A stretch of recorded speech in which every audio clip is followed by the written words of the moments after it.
Welcome to Ilagan Whiteboard Friday, where we look at complex legal and compliance issues in a simple to do way. This series is brought to you by Ilagan, your partner and provider of end-to-end business services. Hello and welcome to Ilagan Whiteboard Friday, where we discuss various taxation and compliance related issues in a user-friendly fashion. Today we will look at setting up a sole proprietorship business, how to go about it and what are the various factors to be considered there. Sole proprietorship is the most basic form of doing business in India. Almost any business that you see which does not have a name or which is not registered is a sole proprietorship business. That's the maximum thing. In sole proprietorship, you don't have any kind of a company registration involved. So there is no department of government which registers a sole proprietorship business. For this reason, proprietorship businesses are not considered as a separate legal entity. So in fact, the proprietor's PAN number is used as the business PAN, and you file a single income tax return for the proprietor and the business. Even if you have say 10 different proprietorship businesses, you will still be filing a same return, single return for income tax purpose at least. So this is the basic form, and it has an unlimited liability associated. So in case if something goes wrong, all the personal assets and the proprietor is solely responsible for it, and all his personal assets will also be under stake for anything if there is a business case or anything against the business. Sole proprietorship has some challenges like scaling up and stuff, because you have a single owner who is the absolute owner of the business. You don't share any wealth with any other stakeholders or employees or anyone.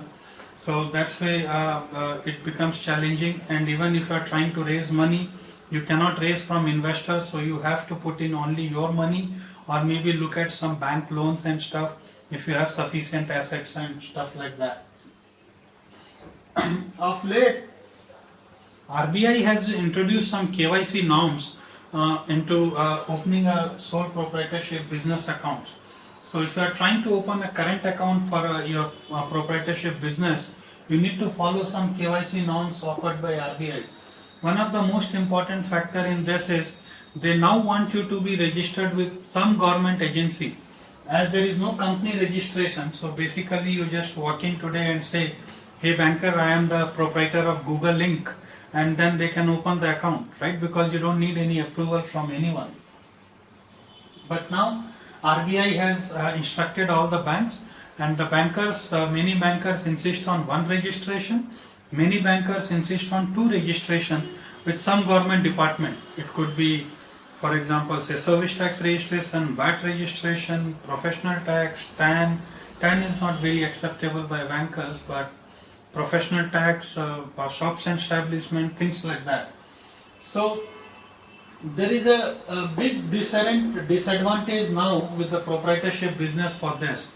Now suppose why people generally go for a proprietorship business? Because they are a small entity, they want to do or you are trying to experiment out something without any hassles of going into the legal process of registering a company, winding it up and stuff like that.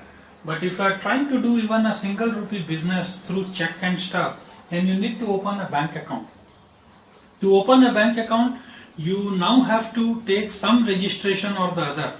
That means, suppose if you are doing a services business, say you are a consultant and you are offering consulting services.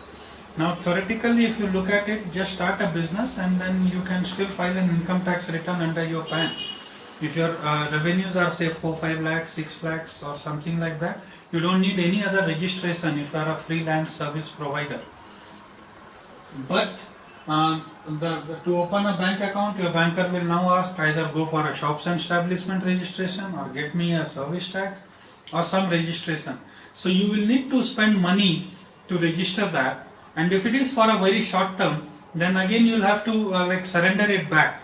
So there is an additional cost that involves, and till the time you hold that registration, you have to continue to comply with those requirements. So just opening a proprietorship business is no more advisable for a very short run and stuff.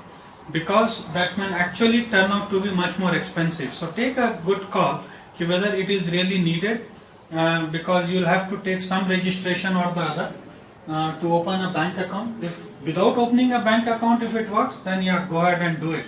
Otherwise, you should take a judicious call whether do I take this license or not, and which license to take also you should see. Say, if you are into services business and you just go ahead and take a VAT registration, that is like double blow kind of a thing. One, you have taken a license which is not at all related to your line of business, and secondly, say tomorrow if you grow and if you want to continue a sole proprietorship, then you will need say service tax registration and stuff, right? There is a complex process for NRIs and foreigners. So proprietorship business, since it is not registered, you can only bring in money in India and do business, but you cannot repatriate that money. And you will need some special approvals from RBI and other Ministry of External Affairs and stuff, which is a complex process. So NRIs are strictly recommended to try and see if they can avoid a sole proprietorship form of doing business, but rather focus on LLP or a private limited, which is not very expensive and is quick to set up as well. All business licenses are applicable. That means say if you have crossed 10 lakhs of turnover and you are a service provider, then service tax is required. VAT is needed depending on the exemption limit on which state you are operating. So if you are selling goods and product, then VAT is needed. Shops and establishment is needed. Professional tax is needed.